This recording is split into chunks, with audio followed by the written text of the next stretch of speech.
Being in an airport can really suck sometimes, right? So you've got flight delays, being felt up by the TSA, but it can suck even harder to be a blind person in an airport. So, you know, it's true. There's been a lot of progress in terms of making the world more inclusive and designed for blind people. We have artificial intelligence, we've got text-to-speech, and yes, I can't wait, self-driving cars. But airports are still lagging a bit behind.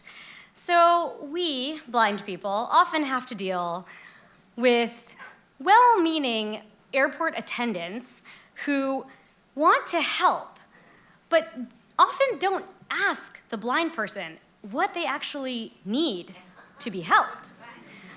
So, case in point, once I got in a screaming match with an airport attendant. He was trying to force me to sit in a wheelchair. Even when I insisted quite vehemently that that is not the best way to get me to the gate from security. So I have been in airports for 2 weeks straight. I have been traveling for work. I've been in and out. I've been in like 3 different cities, and I'm so excited to touch down at home base in Washington, D.C.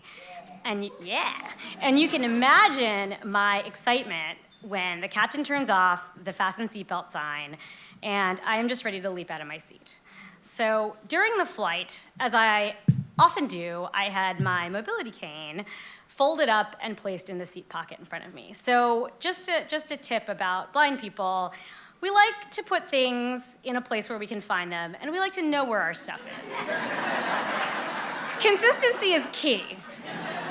So, much to my chagrin, the man sitting next to me leans over, gallantly says, "Here, let me help you," and proceeds to take my mobility cane out of the seat pocket and is now waving it in front of me, saying, "Here's your stick." And I'm just waving my hand around, and I'm trying to find this thing, and I knew where it was before, and now I don't, and it's totally annoying. And I finally protectively grab my cane and pull it away from him and take it back. My lifeline, my tool for independence, my way for understanding the world. And then it occurs to me, this guy probably sees me with this cane and sees someone who is very dependent and helpless. And I start to remember back to a time when I might have agreed with him. So I was born with a rare eye condition that causes night blindness and the gradual deterioration of my daytime vision, among various other things. And I often liken losing your vision to mourning the loss of a loved one. You know, you go through the anger, the sadness, the grief, the denial, and you somehow, some way, at some point, stumble your way to acceptance. So in my 20s, I was deeply wrapped in the cocoon of denial, and it was so beautiful. I would forego social activities if they were at night or in a place that was unfamiliar. I didn't date because I didn't want to explain my vision loss to guys, and engage in various other very clever forms of social isolation. Until one day, I was very promptly knocked out of my very comfortable cocoon of denial. On this day, I was in Penn Station in New York City, and I was about to board a New Jersey Transit train home to visit my parents, Jersey.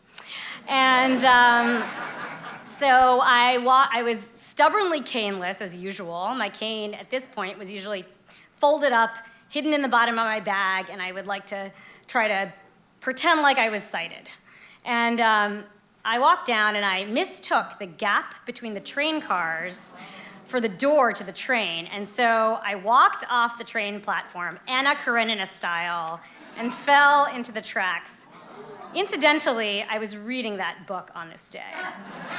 So spoiler alert, Anna Karenina, at the end of the book, throws herself in front of a train. Sorry. So thankfully, the conductor notices this happening. He's standing right there, and he like rushes over and pulls me out. And I'm a little bruised and battered, but mostly just very emotionally scarred.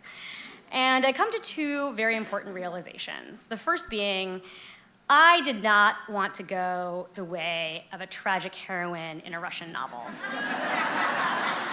And I also realized that I needed to deal with my vision loss. And so I found a mobility instructor. I learned how to use my cane appropriately.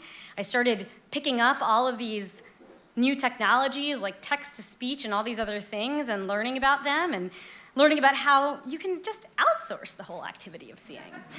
And most importantly, I started to hang out with a lot more other blind people who are, super wise and super good at being blind. And it became my mission to become an A+ blind person.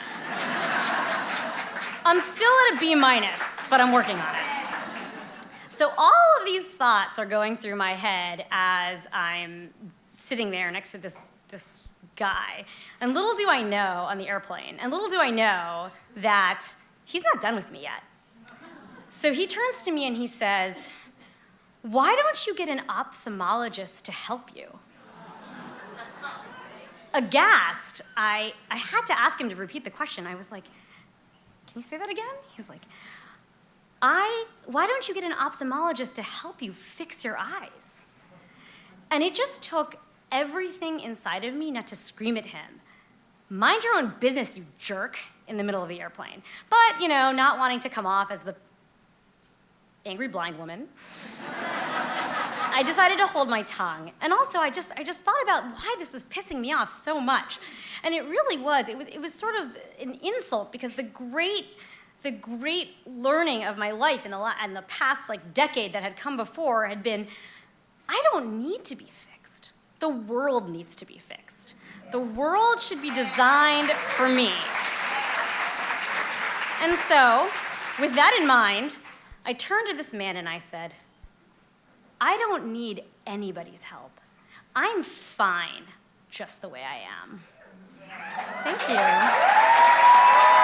Thanks, y'all. What doesn't kill you makes you stronger.